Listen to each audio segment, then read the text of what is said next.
তুমি কি কখনো এমন কোনো জায়গার কল্পনা করেছো যেখানে ক্ষুধা লাগলে রান্না করতে হবে না, বাজারে যেতে হবে না, বরং ফলমূল নিজে থেকেই তোমার দিকে এগিয়ে আসে? না কোনো সিঁড়ি, না কোনো ঝুঁকি, শুধু হাত বাড়াও আর তোমার প্রিয় ফলটা চলে আসবে তোমার হাতের নাগালে। একবারে টাটকা, মিষ্টি আর স্বর্গীয় ঘ্রাণে ভরপুর। এটা কোনো রূপকথা নয়, এটা জান্নাত, যেখানে আল্লাহ তার প্রিয় বান্দাদের জন্য এমন সব নিয়ামত রেখেছেন যা দুনিয়ায় কল্পনাকেও হার মানায়। জান্নাতের ফল জান্নাতীদের জন্য যথেষ্ট পরিমাণে থাকবে। জান্নাতে মৌসুমী প্রত্যেক ফল সর্বদাই থাকবে। জান্নাতের ফল ভোগ করার জন্য কারো নিকট থেকে অনুমতি নিতে হবে না। জান্নাতের ফলের মজুদ কখনো শেষ হবে না। জান্নাতের ফল কখনো নষ্ট হবে না। কলা ও বড়ই জান্নাতেরই ফল। আর যারা ডান দিকের দল, তারা কত ভাগ্যবান। তারা থাকবে এক উদ্যানে, সেখানে আছে কণ্ঠকাহীন কুল গাছ, কাঁদি ভরা কলা গাছ, সম্প্রসারিত ছায়া, সদা প্রবাহমান পানি ও প্রচুর ফলমূল। সূরা ওয়াকিয়া ২৭ নম্বর আয়াত। যারা মোত্তাকি, এটা তাদের কর্মফল, আর কাফেরদের কর্মফল অগ্নি। সূরা রাদ ৩৫ নম্বর আয়াত। জান্নাতে প্রত্যেক জান্নাতের পছন্দ মতো সর্বপ্রকার ফলমূল মজুদ থাকবে। মোত্তাকিরা থাকবে ছায়া ও পশুবর্মণ স্থানে, তাদের রুচিসম্মত ফলমূল প্রাচুর্যের মাঝে। তোমরা তোমাদের কর্মের পুরস্কার স্বরূপ তৃপ্তির সাথে পানাহার করো। অতএব আমি সৎকর্মপরায়ণদের পুরস্কৃত করে থাকি। জান্নাতের খেজুর মটকা বা বালতির মতো হবে, যা দুধ থেকেও সাদা, মধু থেকেও মিষ্টি, মাখন থেকেও নরম। জান্নাতের ফলের শীষ এত বড় হবে যে তা যদি পৃথিবীতে আসতো, তাহলে শাহবাগম শেষ বিচার পর্যন্ত তা খতম করতে পারত না। আব্দুল্লাহ বিন আব্বাস রাদিয়াল্লাহু থেকে সূর্যগ্রহণের সালা সম্পর্কে বর্ণিত হাদিসে এসেছে যে সাহাবাগণ রাসূল সাল্লাল্লাহু আলাইহি সাল্লামকে জিজ্ঞাসা করল, ইয়া রাসূলাল্লাহ, আমরা আপনাকে সালাতের সময় দেখলাম যেন আপনি কোনো কিছু নিতে যাচ্ছিলেন, কিন্তু আবার থেমে গেলেন।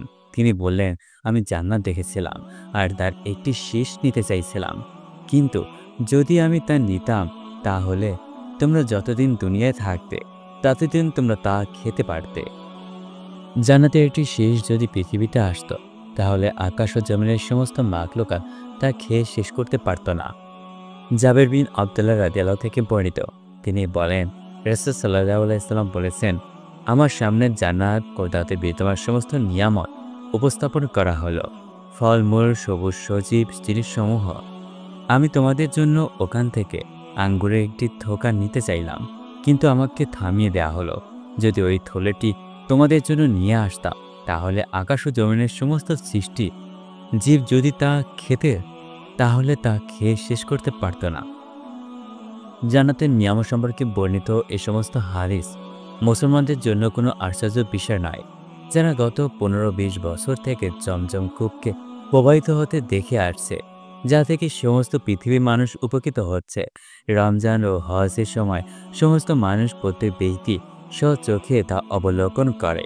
লোকেরা শুধু আত্মতৃপ্তির সাথে তা পান করে তাই নয়, বরং স্ব এলাকায় প্রত্যাবর্তনকালে বাধাহীনভাবে যার যত খুশি সে তত পরিমাণ নিয়ে যাচ্ছে, কিন্তু এরপরও পানির মধ্যে কখনো কোনো কমতি হচ্ছে না বা শেষও হচ্ছে না, আর শেষ বিচার পর্যন্ত এই পানি এভাবেই ব্যবহৃত হতে থাকবে।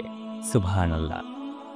আনন্দময় জান্নাতকে আরও আনন্দময় করার জন্য দয়াময় আল্লাহর পক্ষ থেকে জান্নাতি নারী পুরুষদের জন্য থাকবে বিভিন্ন ফল ফলারি। কোরআনে সূরা সোয়াদে আল্লাহ তাআলা বলেন, জান্নাতি লোকেরা সেখানে হেলান দিয়ে থাকবে এবং তারা বহু প্রকার ফলমূল ও পানীয় দ্রব্য পাবে।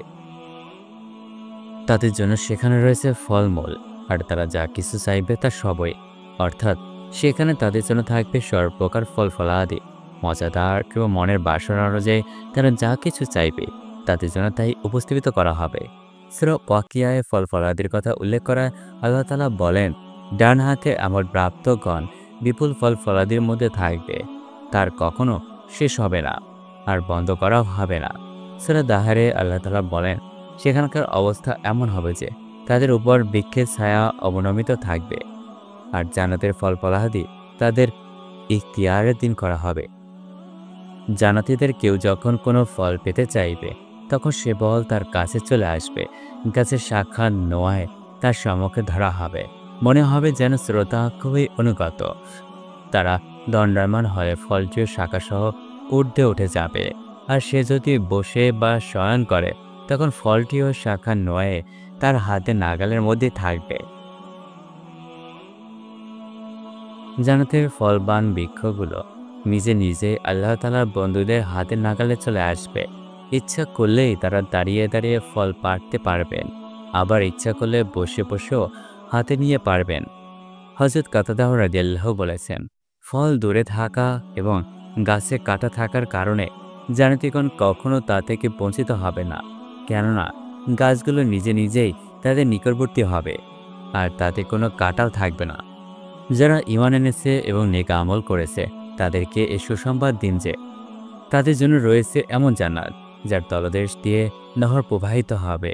তারা যখন জান্নাতে কোনো ফল প্রাপ্ত হবে তখন প্রত্যেকবারই তারা বলবে, এ তো সেই ফল যা আমরা পূর্বেও খেয়েছি। তাদেরকে এরও সদৃশ্যপূর্ণ অনেক ফল ফলারই দেয়া হবে, আর তাদের জন্য সেখানে রয়েছে পবিত্র স্ত্রীগণ, তারা সেখানে চিরকাল অবস্থান করবে। আনজির জান্নাতি ফল, জান্নাতের সমস্ত ফল আটিবিহীন হবে। আবু দারদা রাদিয়াল্লাহু থেকে বর্ণিত, তিনি বলেন, নবী করিম সাল্লাল্লাহু আলাইহি সাল্লামকে এক প্লেটে আঞ্জির হাদিয়া দেয়া হলো। তিনি বললেন, খাও। তিনি নিজেও তা থেকে খেলেন আর বললেন, যদি আমি কোনো ফল সম্পর্কে বলি যে এটি জান্নাত থেকে আগত ফল, তাহলে সে ফল, কেননা জান্নাতের ফল আটিবিহীন হবে। অতএব খাও। আঞ্জির অশ্বরোগের ওষুধ আর তার গ্রন্থিত ব্যথা দূর করে। রাসূল সাল্লাল্লাহু আলাইহি সাল্লাম ইরশাদ করেছেন, যখন কোনো ব্যক্তি জান্নাতের কোনো ফল পারবে তখন তার স্থানে অন্য একটি ফল হয়ে যাবে।